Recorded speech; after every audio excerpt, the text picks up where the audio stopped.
cherche des solutions pour cette question-là et je tombe en fait sur le neuroscientifique Stanislas Dehaene et sur ses conclusions de recherche où il dit que un cerveau humain, pour apprendre, il a besoin d'être attentif.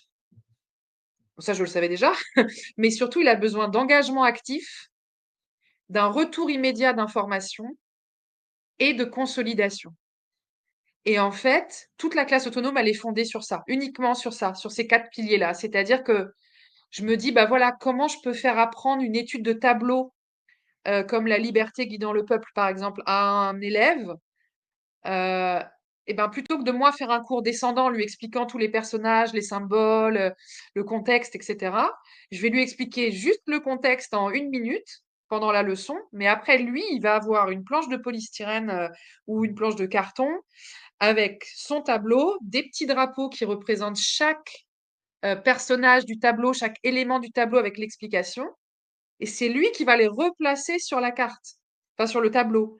Donc il va chercher, il va réfléchir, il va se dire, bah là j'ai un bonnet de police. Ok, alors j'ai un personnage à droite qui a un bonnet, j'ai un personnage à gauche qui a un bonnet, puis j'en ai un au centre. Lequel est le bonnet de police?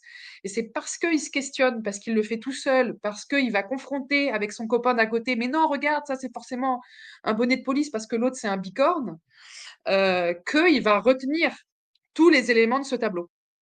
Et quand on fait des contrôles derrière, c'est hallucinant tout ce qu'ils ont retenu, en fait. C'est vraiment, vraiment bluffant. Donc, c'est ça qui m'a vraiment frappé. Et donc, c'est Stanislas Dehaene vraiment qui m'a aidé. Et ensuite, j'ai découvert tout le travail de Céline Alvarez. Ça a été vraiment une révélation pour moi. C'est un monde qui s'est ouvert, une porte qui s'est ouverte. Je connaissais pas du tout toutes ces pédagogies actives. Donc, je découvre Céline Alvarez, je découvre par Céline Alvarez Montessori, que je connaissais de nom, je connaissais pas du tout.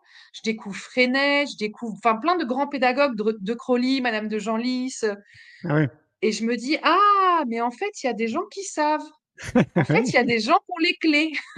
Mais il y a longtemps, parce que Montessori, ça a plus de 100 ans. Donc, cette dame-là, elle avait des clés et on me les a pas données.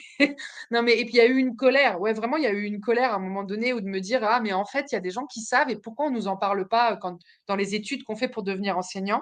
Ouais, je comprends. Euh, et